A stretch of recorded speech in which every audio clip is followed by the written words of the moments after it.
कुरान इस दुनिया की वो वाहिद किताब है जिसमें वो दावे किए गए हैं जो दुनिया की किसी किताब में नहीं किए गए।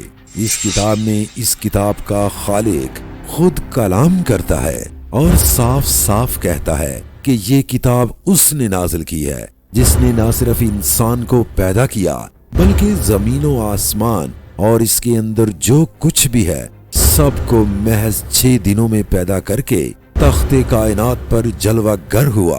लिहाजा सूरह आराफ 7 आयत 54 में फरमाता है, दर हकीकत तुम्हारा रब अल्लाह ही है जिसने आसमानों और जमीन को 6 दिनों में पैदा किया फिर अपने तख्ते सल्तनत पर जलवागर हुआ।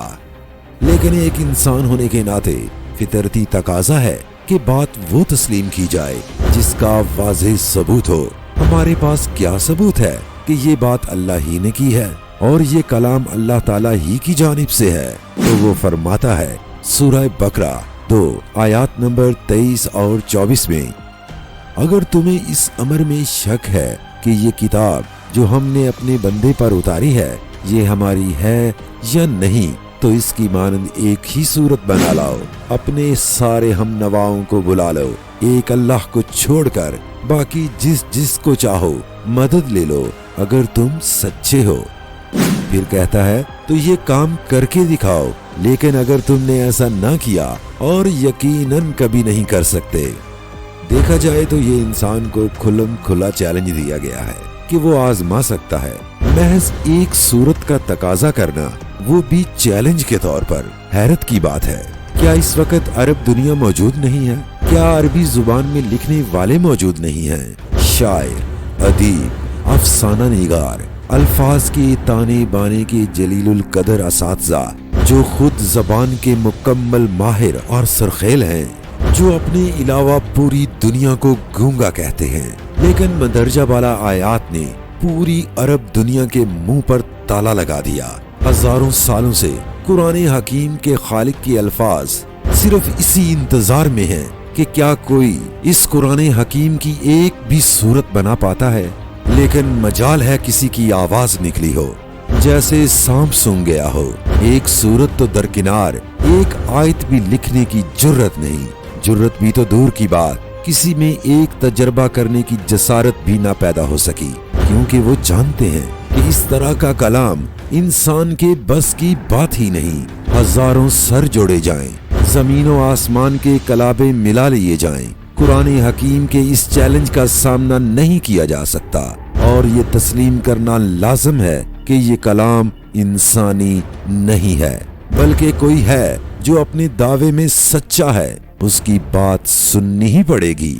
यूं तो कुरान हकीम ने इंसानी जिंदगी के तमाम तर पहलुओं पर दो टोक और वाज़ेह उन्वानात के साथ बात की है, जिनको हम माजी, हाल और मुस्तकबिल के लिहाज से इब्तदाई तौर पर कैटेगराइज कर सकते हैं। मिसाल के तौर पे अगर हम मुस्तकबिल की बात करें तो कुरान हकीम इतना एडवांस मुस्तकबिल बताता है जितना दुनिया की कोई भी किताब नहीं बताती।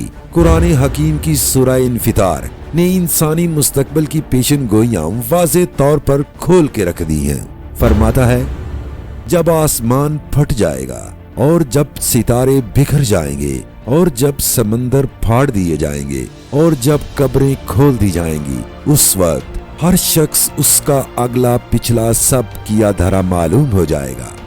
और इसी तरह आगे चल के आयत नंबर 17, 18 और 19 में फरमाता है, और तुम क्या जानते हो कि वो जज़ा का दिन क्या है? तुम्हें क्या खबर कि वो जज़ा का दिन क्या है? ये वो दिन है जब किसी शख्स के लिए कुछ करना किसी के बस में ना होगा। फैसला उस दिन बिल्कुल अल्लाह के इख्तियार में होगा। इसी तरह अगर हम माजी की बात करें तो कुरान हकीम माजी के तमाम अंधेरों को चीरता हुआ ऐसी खूबसूरती के साथ वो मनाजर सामने लाता है जहां इंसानी तारीख सिवाय चुपचाप खड़ी होकर मुंह तकती हुई नजर आती है। इंसान तो इंसान की पैदाइश से भी पहले के तमाम रमूज को न सिर्फ आश्कार करता है बल्कि इब्तदाई कायनात के वो तमाम इसरारे निहाओ रमूज के औराक को खोल कर रख देता है, जिनके इंकशाफात महज चंद साल पहले तस्लीम किए गए हैं और आए दिन उनमें से कोई न कोई बात तस्लीम करनी ही पड़ रही है।